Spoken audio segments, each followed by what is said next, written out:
Good morning, everyone, and welcome to the Village of Arlington Heights. Thank you for joining us today. I'm Diana Makula, the Deputy Village Manager, and I'll be moderating today's press conference.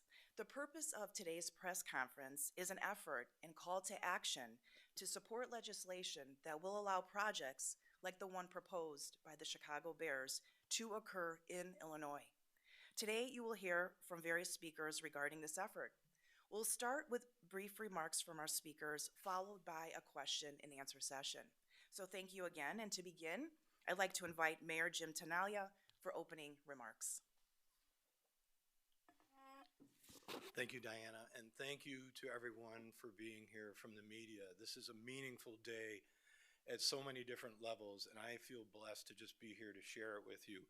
As you can see behind me is an enormous show of support from labor union representatives as well as village elected officials and staff department heads who have been working on this project for no less than 3 years, almost 4 years, to try and make something wonderful happen in Arlington Heights.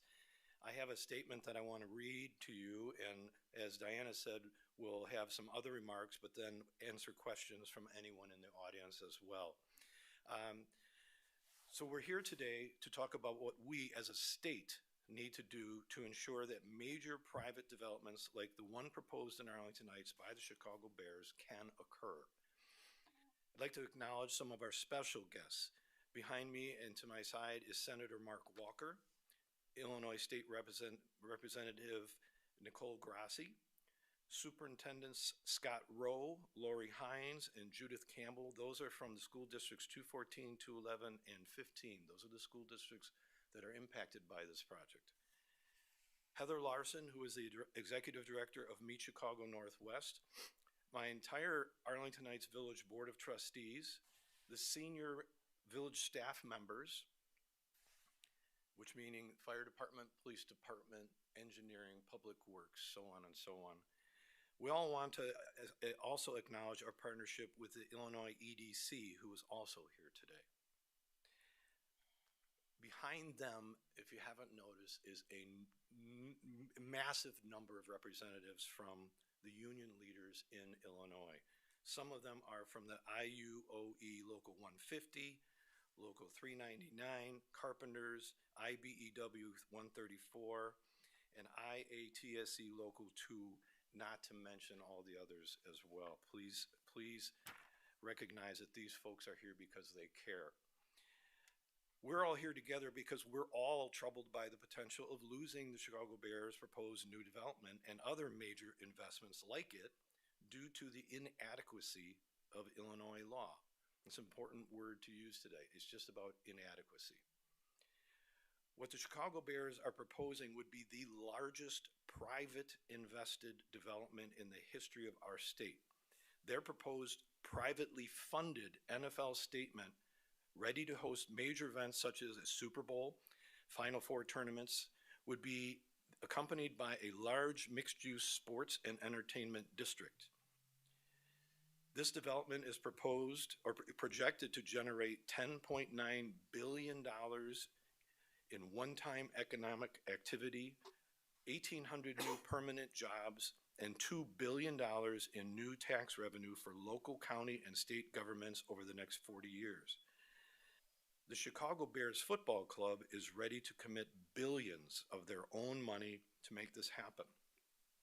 And despite this major investment and all it promises, uncertainty in Illinois property tax law is putting this project in jeopardy, forcing the Bears to look elsewhere. Behind me on the screen is a PowerPoint slide of some property taxes, and it explains a little bit about what was the initial property tax for the park when it was the racetrack fully operational at $3 million, what it became when it was bought for $200 million, and then it talks a little bit about what some of the other comparable stadiums in the country and locally are paying per year. It's an important slide. I hope you all spend a few minutes looking at that because it tells the whole story right there.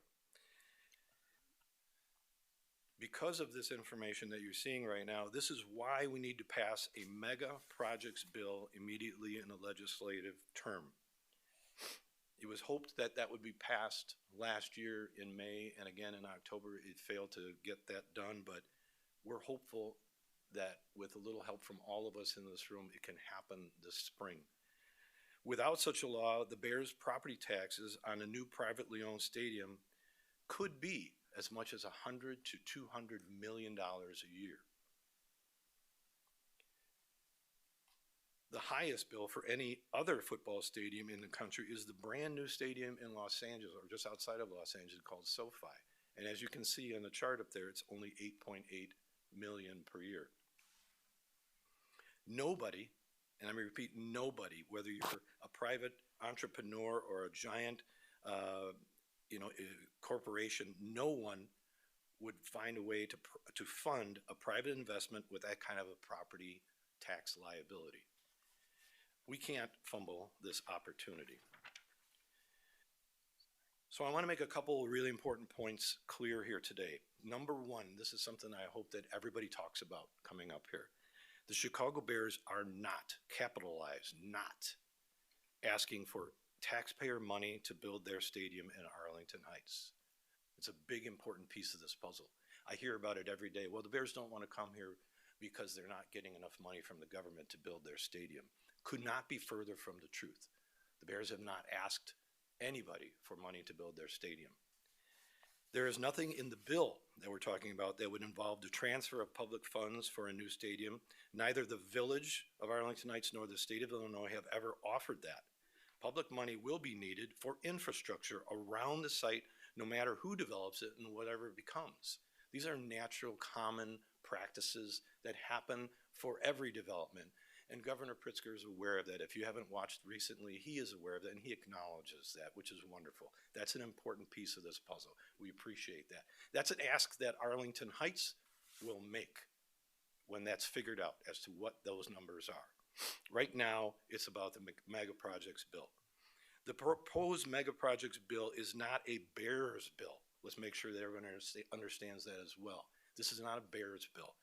This is a tool that will exist in the Illinois governmental toolbox to attract major projects across Illinois. Massive projects, hundreds and hundreds of millions of dollar projects like this one would need a clear, reasonable, and predictable property tax calculation. We all know when we have our own homes that you're going to get taxed a certain percentage, right? You can count on it. The Bears need to know what that will be too if they spend $4 or $5 billion on a stadium. Right now, they don't know what that is, and it's a little bit of a scary number. Many other states already have such tools in place.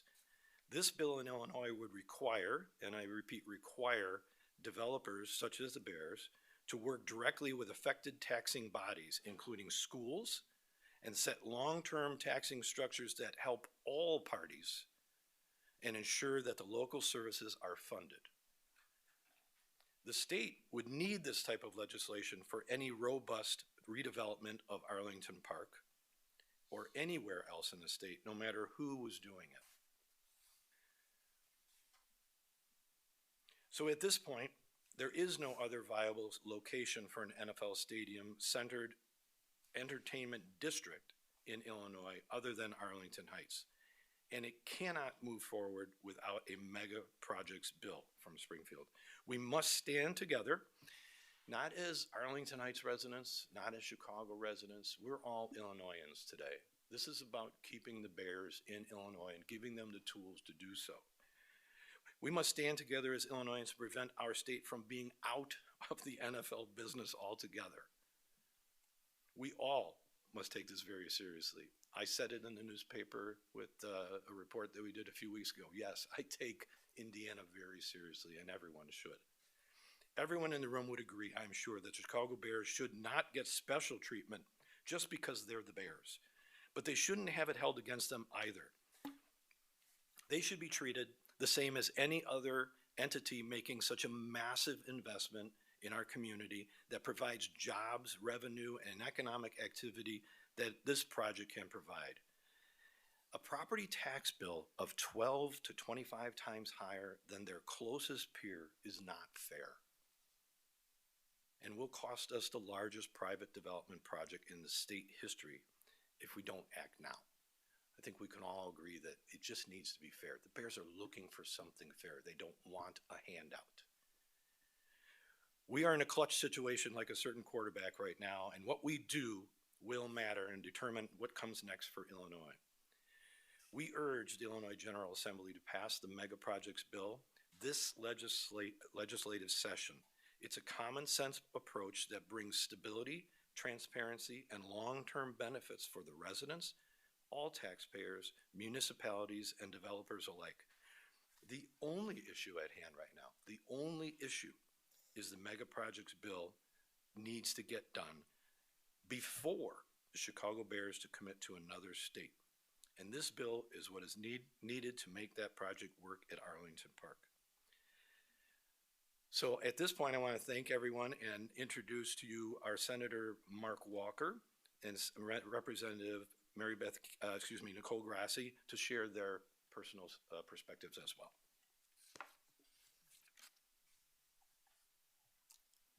Thank you, Mayor. I'm Mark Walker. I'm the state senator for this area. I'm also the initial sponsor of the mega projects bill. Who is the final sponsor will determine on by some negotiation, but I'm carrying it right now. I'd like to make 3 points. I'd like to reiterate that this was structured so that money for the stadium and building the stadium will not come from the taxpayer. Whenever opponents of this say we don't want to give money to the Bears for the stadium, we heard that, and that's how this bill is designed, and the Bears have never asked for that from us. After some initial discussions when we made it clear 3 years ago that it wasn't going to happen. So that's not part of this bill. Second thing is talking about local taxpayers. The reason this bill is so important, besides it producing a big opportunity for economic development, sales tax, all kinds of revenues for the local areas, is this bill is structured like an updated, more sophisticated version of a TIF.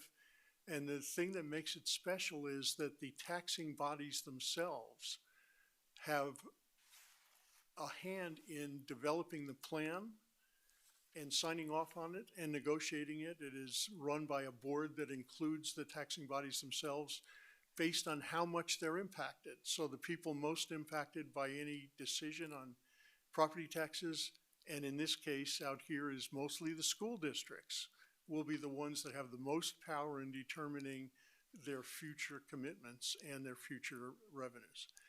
It is very important that we support education in that way.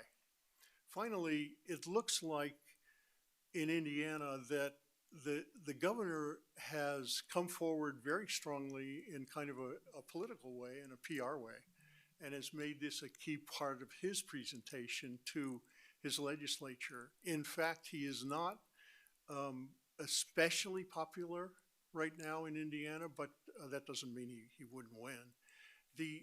And he needs this. The interesting thing about that is that he basically has put forward all kinds of positive statements, but the only thing they've actually passed is a bill that sets up a committee to study this and sets up a sports finance authority to potentially fund it. Both of those things have been done already in Illinois, and our sports finance authority is at least 30 years old. So they're catching up. Speaking on the Bears, my experience with the Bears has been that they are run by a very ethical and loyal family to Illinois. They are managed by a new president who is honest when he says this is not a lever. This is a legitimate consideration of economic opportunities for this company. We take him at his word. He has always been straightforward and honest, and Kevin Warren is that kind of person. So this is not some kind of game. I believe the Bears will, after due consideration, decide to come to Arlington Heights because all of the work has been done. We have agreements on traffic studies, on economic development studies, on environmental studies, we have the infrastructure here, the train track, a station. We already are working on exits from Route 53. All of that will have to be planned, developed, and agreed upon in Indiana. And the Bears need speed because the cost of building a stadium are going up geometrically because much of the material used to build a stadium is impacted by tariffs. So they need speed. We can provide that speed because almost all the preliminary work's been done. So I would urge you, and I would urge the public, to support the mega project bill. It is an updated version of economic development bills that we ordinarily do, but it shifts the power towards the education establishment more than it was in the past. And those are the people that mostly determine your property taxes. So thank you very much.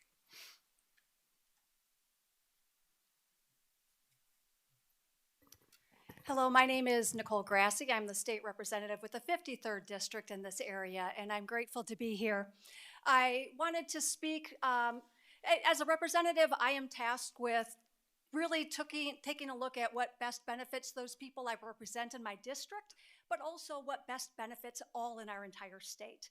And that is why I'm in support of this mega project bill, because it really is an economic tool to bring and allow bigger businesses to come into our state to create jobs, to support our local communities, our local governments, and most importantly, to help the tax burden for all of us within the state. So I come here in support of the mega project bill and realizing that it's not just about the Bears, but the ways that mega projects can be an important part for all parts of our state. So I really want to take that piece and bring that out. And I also just wanted to mention the importance of having the Bears stay here in Illinois. They've always been an Illinois team. So that it's not just a Chicago issue or an Arlington Heights issue. This, again, is a bigger Illinois issue. We want to keep our Chicago Bears here and allow other mega projects to want to come to Illinois to further our economic development within our state and help all of us. And I just want to quickly say, as someone who was born in Indiana and raised in Wisconsin, I have chosen Illinois to be my home and to stay here. And my hope is that with this mega project, we can make sure the Bears stay here too for all of us. Thank you. Okay.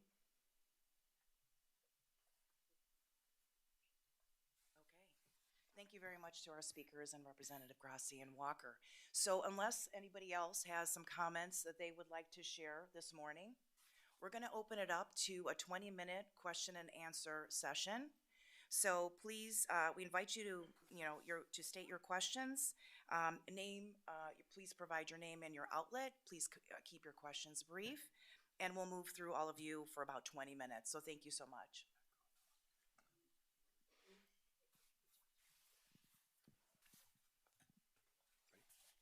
Okay, Mary Ann.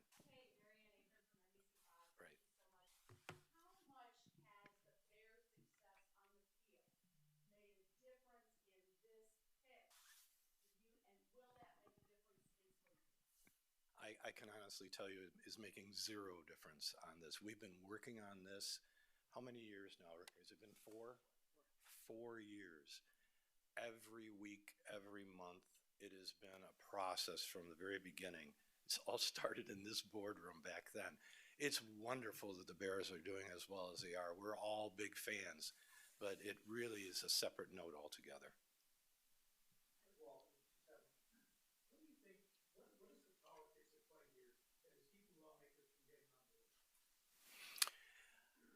That's a tough question. I can tell you that as I started out here with my presentation, we're all Illinoisans today in this room. But I know that it's a tough pill to swallow when a major program like the Bears suggests they want to leave one community and go to another. So my suspicion, that's all it is that was part of the problem in the very beginning. How does that happen without being really offensive to another community?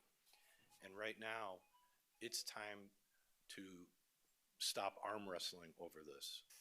This is something, if it's going to happen in Illinois, it's going to happen in Arlington Heights. And I can tell all of you that I know the Bears want to come here. They've wanted to come here for 40 years. And George and Kevin and all the rest of them have told me so. If this doesn't happen in Arlington Heights, it's only because someplace else offered them an opportunity that they just could not refuse. What is your reaction on the move that Indiana lawmakers, the play that they made yesterday? Did this bring a sense of urgency as to what you're doing here today? This meeting here today has been planned for 2 weeks. Everything that we've been doing here and trying to gather everybody as we have has been worked on for 2 weeks. It's interesting how everything kind of came together at one time like this, but it really had no bearing on what happened in Indiana over the last couple of days. Mayor, Jeff Buckles, WBBM News Radio. You said that the Arlington Heights proposal is the only viable one. Mayor Johnson says his lakefront proposal that he pitched with the Bears 2 years ago is the only viable one, and the delegation that represents Chicago is not really probably that interested in giving up a tenant that's been on the lakefront for 40 or 50 years or so. To you and to the members of the legislature, what are members of the Chicago legislative delegation telling you about what they'll need in order to get to yes on a proposal like this? That's a really tough question. I will answer the first half of that by saying I know that the NFL, as a general conglomerate, there are certain requirements on building a new stadium right now. You must be able to handle a Super Bowl. There must be certain parameters around the stadium for security reasons and so on. It's going to require a certain number of acreage to do that, parking, et cetera, et cetera, et cetera. It's not available in Chicago. As much as Mayor Johnson would like it to be, and as much as those legislators would like it to stay there, it's not possible for it to stay there. That has been communicated again and again and again, and that's why if you speak to the Bears, they will tell you the same thing. We have tried. They spent 2 years trying to figure out how to make it happen in Chicago after they already had bought the property here, and it was unable to make that work. So they're back to here asking for help on this one specific item. And in my heart of hearts, I firmly believe if we can get this detail solved, it will be done. Senator Walker and Representative Grassi, your thoughts on what it'll take to get the Chicago delegation over the line?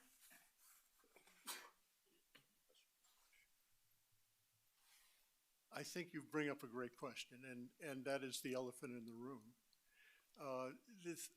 What's going on in Springfield, number one, is there's been a tremendous amount of discussion on this overall project before Indiana was announced. A tremendous amount of negotiation ongoing now with the governor's staff and others. I think the mega project bill is rounding into a general agreement on concept, but the big hurdle is in fact getting votes from the Chicago delegation.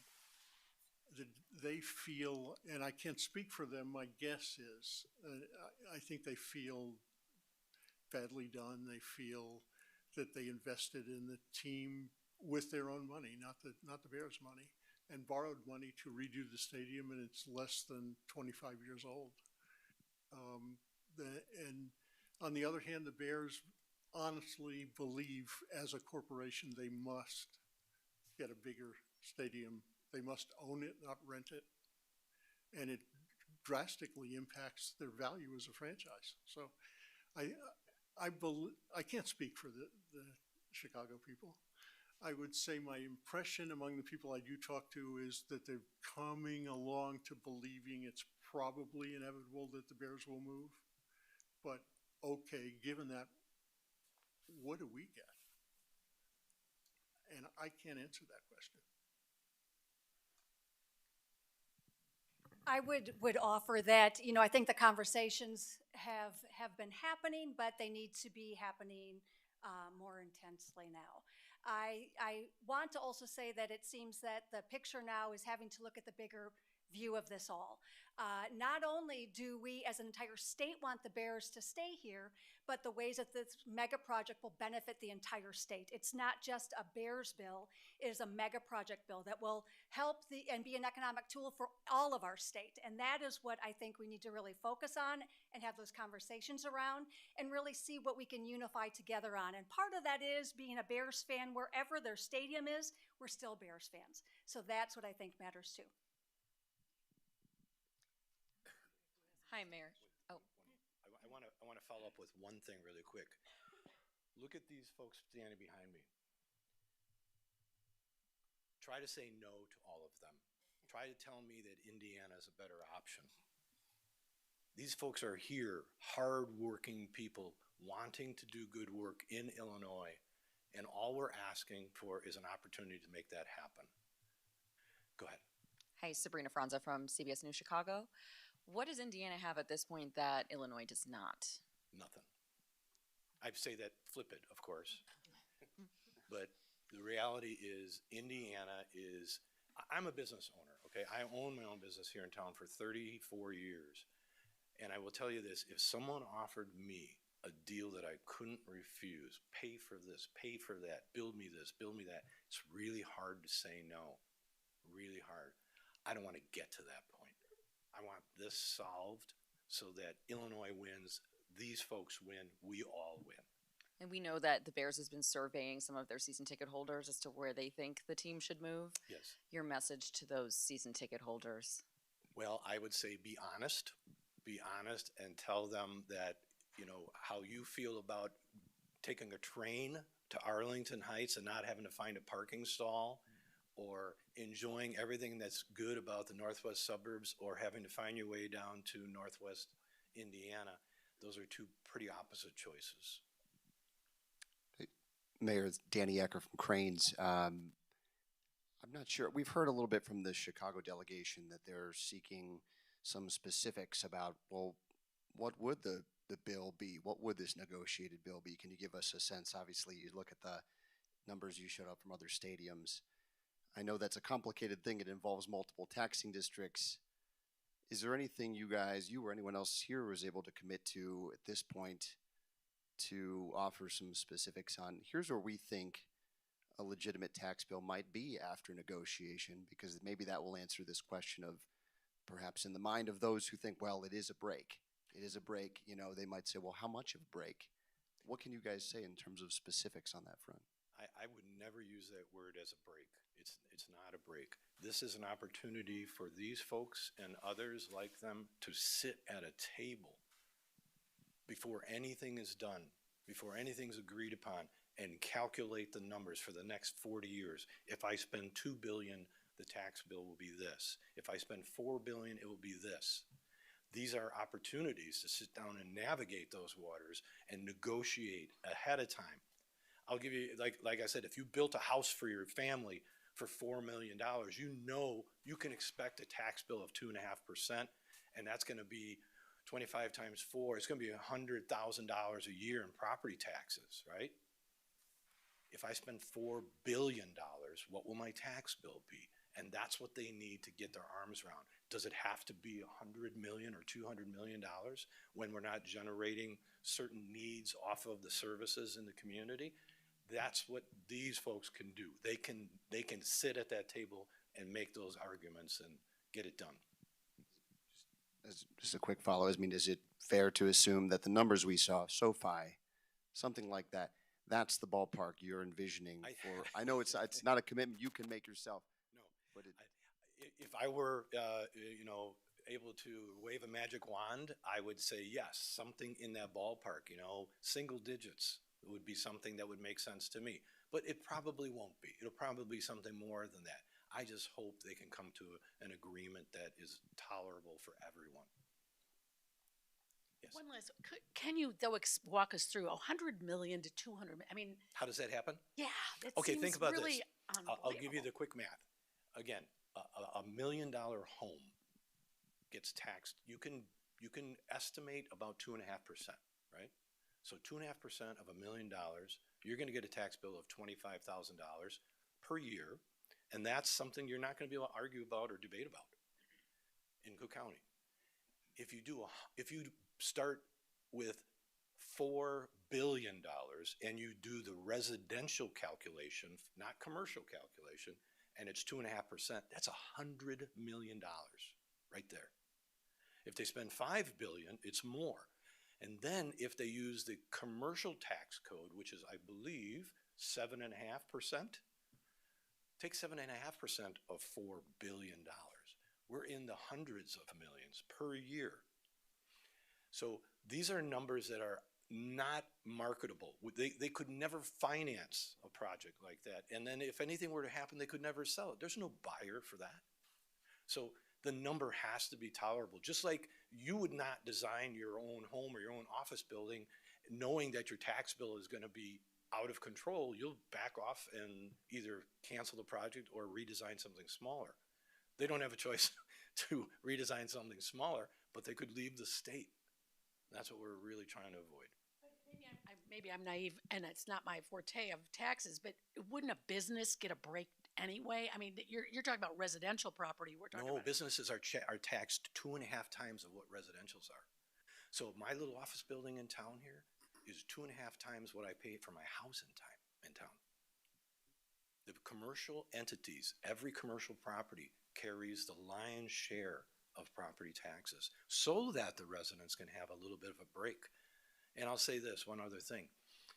There are communities in Illinois, one nearby, that have such a wonderful commercial tax program that they've been able to reduce and sometimes remove the residential property tax for that community.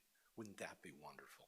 If such a fabulous engine like this happened on this site, retail sales and ticket sales and everything else, that our residents could get a break on their Arlingtonites property taxes. That's something I would love to see happen, and I know our residents would too, so that's my goal. Mayor, what would you say would be the winning argument? What would you say would be the winning argument to say, okay, let's work out a tax structure that is reasonable for the Bears to operate with,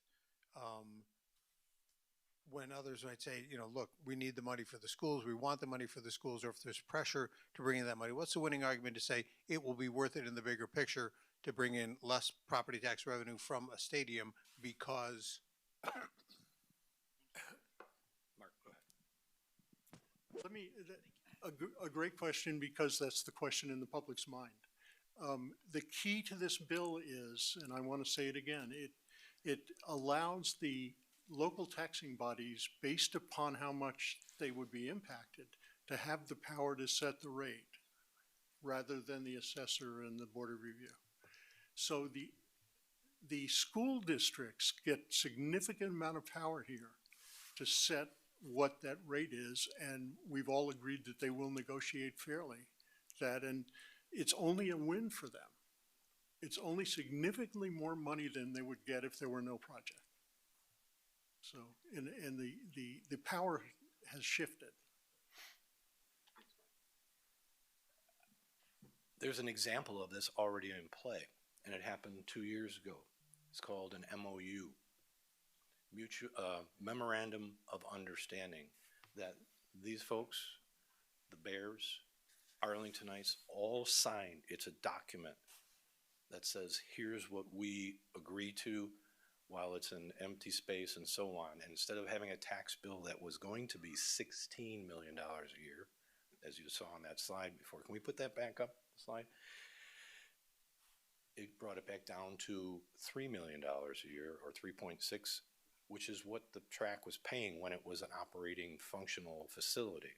So right now there's no loss, no gain, but no loss. But that's what happens when you sit at a table and work things out. Randy, go ahead. Sure. Randy Reckless, Village Manager. I want to talk about this a little bit broadly because it's really important. Again, the racetrack was paying $3 million in taxes when people were racing horses, betting, buying alcohol, and so forth. So when they sold the track and the Bears bought it, their bill went up to $16 million as a vacant piece of property. What we're saying is, based on these on the estimates that we have, their bill could go up to 100 to 200 million when their closest competitor, SoFi Stadium, is paying 8.8, and Wrigley Field is paying 2.7. So why does Wrigley Field have $2.7 million tax bill? That's because they have landmark status, and so they get historic preservation credits. The United Center pays 6.1 million. Why does the United Center only pay 6.1 million? They had special legislation for the United Center passed when that structure was built, so that to set those taxes for a long period of time. Soldier Field pays zero, Rate Field pays zero. That's what we're trying to avoid. We don't want to have a publicly owned facility or a facility that's getting special legislation from the legislature to fix their taxes. What we want is a fair process for major economy changing projects like this to have all of the people in the room, the school districts, the village, and so forth, sit down and talk about what are the needs, special needs we have for this site. What are the things that we're going to have to pay for on this site, and make sure that we have enough revenue over a long period of time to do that. That's what this does. These types of projects are different. Again, that's why a lot of these projects don't pay taxes, but we want it to be a privately owned stadium that pays taxes, pays their fair share, pays for all the services that they demand. That's what we're looking for, and we want to make sure that the right people are in the room, meaning the school districts, the village, all the local governments, to negotiate that. What that number is going to be is going to depend on what we calculate our needs are going to be based on the texture of that project, the exact components of that project. So it's going to be a moving target until we see exactly what's involved. Before you go, maybe explain really quickly why Soldier Field and Guaranteed Rate pay zero, and why we're asking it to not be. Sure. Soldier Field and Guaranteed Rate Field or Rate Field are publicly owned. And so they don't pay taxes. And what we're saying is we want this facility to be privately owned, privately financed, so that they pay their fair share of taxes. That's what we want. And the Bears agree to that point. But what we all agree is that these taxes need to be fair. Okay, we've got time for about 2 more questions. Thank Could you. I invite up those on the side here who haven't spoken, but I have, as they're in the room here, and Chris Placek from the Daily Herald, for everybody that doesn't know, Dr. Rowe or the other superintendents, what Jim mentioned, maybe single digits would be the number you would like, might be more than that. Mark Batnick, who we wrote about today, he thinks the number might be 10 million to 15 million. What number would you guys be comfortable with that's between 3 and 200? What's a good number for the schools? I think we've spoken with each other over the last few years, and we have a memorandum of understanding on a process to set these types of rates. But it is too premature to say that. The honest answer, if you're looking for an honest answer, is it depends. It depends on what's in that mixed use district. It depends on how much revenue is generated generally from the site.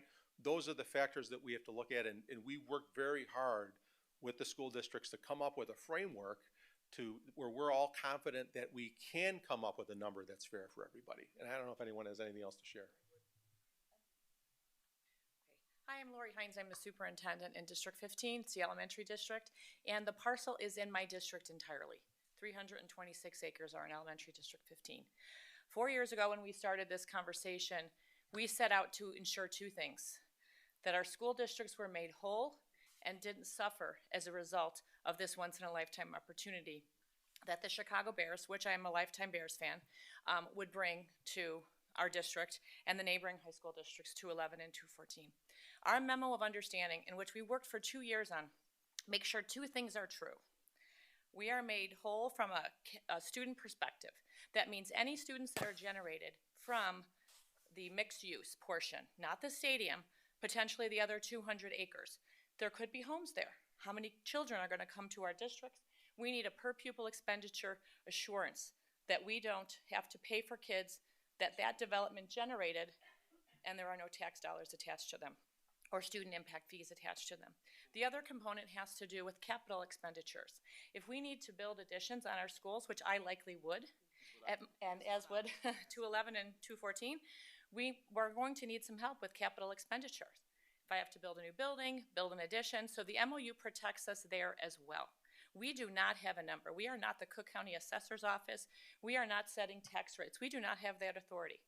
So that's a misnomer out in the communities. We want those two things, and we have a signed agreement. We feel confident the MOU will ensure that those two things happen. That's what's important to us.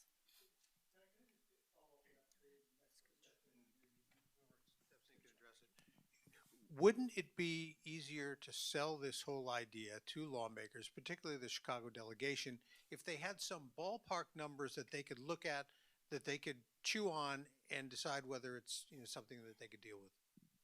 From my perspective, I don't disagree with you, but as Lori said, that's not our role in this. We educate the children that it may produce, and that's our sole focus, and ensuring that our constituents and our parents and the greater community remains confident in the education that their kids get, which is some of the best in all of Chicagoland and all of the country, I would argue.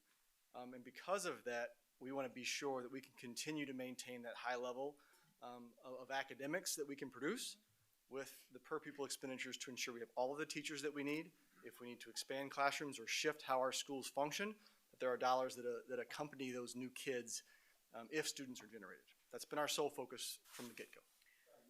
I'm Scott Rowe, Superintendent of High School District 214. If I could say just one more thing, we were talking about what else we need from this process is to just make sure that we have that seat at the table. With a typical TIF, it's 23 years. The village gets to enact a TIF, and we don't have a say in its development. The increment is tied up. The monies are tied up for 23 years. We get a small portion each year. So for 40 years, potentially, the municipalities would have the money, and that's where we are vulnerable as a school system and as a community. When we were looking 4 years ago, before you were the mayor, we wrote a letter to Mayor Hayes, and we asked about TIF, the TIF increment financing and the impact. And we said, please allow us to have a seat at the table so we can help develop this process to the extent that we should be involved, so our kids in schools and communities are protected. And we have done that. So that is also another really important component that I think has been lost in translation by news outlets and other folks. We are not trying to scoop up as much money as we can. That's not what this is about. We want a seat at the table. We have a voice in how it's going to be developed to make sure our interests, and more importantly, the interests of our students and their families, are protected. I was going to make one comment regarding the question about wouldn't it be easier to pass legislation if Chicago and others had an idea of what the taxes were going to be. 2 points on that. One, this bill isn't about just this project. It's creating a framework so a project like this can be negotiated across the state. And I would say no to your point, and this is the reason. The whole idea of this is that people in other parts of the state shouldn't be determining what those taxes should be for a project in Arlington Heights or a project in Chicago or a project in Decatur. The idea is that those folks that are responsible for providing services to this community, being all of us right here, are the ones that determine what those rates are, not folks in another city or another part of the state. Okay, so we're going to take 2 more questions. Good morning. I'm Bob McHoppen from the Chicago Tribune. Hi, Mayor. This might be a question more for the state lawmakers, but the other half of this issue is, of course, the Chicago lawmakers. What can you offer them to get them to go along with something that's going to help the Bears leave the city? And they have talked about the debt for Soldier Field, which is more than $500 million. And the Bears are not obligated to pay for that beyond their penalty from their lease if they leave early. But what consideration or discussion has there been to provide any payment for Soldier or pay down that debt for the Bears to leave Soldier Field? Is there any discussion of some sort of tax comeback that would help pay off that debt?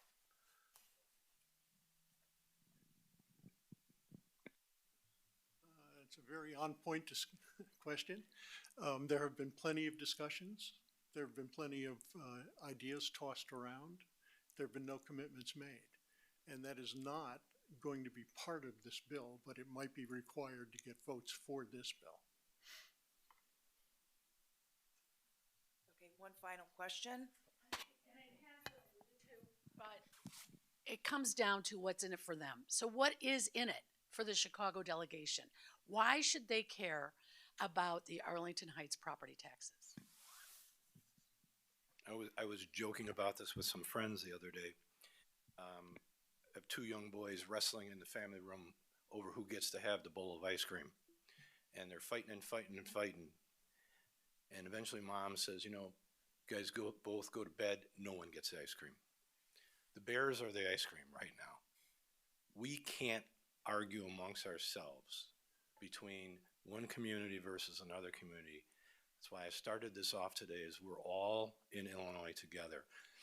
What's in it for the other communities are all the benefits that stay here because the Bears stay here. O'Hare is halfway between Chicago and Arlington Heights. Anyone that comes and visits this area to watch a game or see a concert or do anything, they could so easily go downtown and enjoy all the wonderful opportunities, the museums and the lakefront and everything that happens in the city of Chicago that we don't have out here. And then jump on a train and in 35 minutes, without having to deal with traffic, pop out of a Metro car and they're staring at Soldier Field. Don't have to find a parking space, go to a concert, get back in the train, go down to the city and finish your nice stay in Chicago and go back out to O'Hare and go away. While all along the time, spend hopefully a ton of money in Illinois. That's our hope, and that's what makes sense to us. Let's work together. Let's get this done. This is important for all of us. And the alternative is the ice cream goes to Indiana. That's not a good option. So thank you so much, everyone. Thank you again for attending today's press conference. We appreciate your time and attention. There will be opportunity for you to speak to a couple people that are up here afterwards. But I do want to say a couple thanks to all of those that traveled here today, especially the union groups and the folks behind us, to the village board, to the leadership team, to the state representatives, and to the school districts. We very much appreciate everyone's attendance today. Any final comments, Mayor? I just want to thank these guys. These are the guys carrying the shovels, hanging all the drywall, putting all the roofs together, and if this doesn't happen, it's a shame for all of them. So thank you guys for everybody. And then lastly, as I said, we've been talking about this internally here at Village Hall for 2 weeks. This has been a process, and without the horsepower of the village staff, Randy and Diana and others, this could not have happened either. You guys for being here, please, please spread the word, share it clearly, make sure everyone understands it, because in my little world, nobody seems to get this. Every time I talk to someone out in the general public, they think it's because Springfield doesn't want to give the Bears money to build their stadium. And that's not even close to the truth. The Bears have not asked for any money to build a stadium. They won't get any money to build a stadium. So thank you all for being here.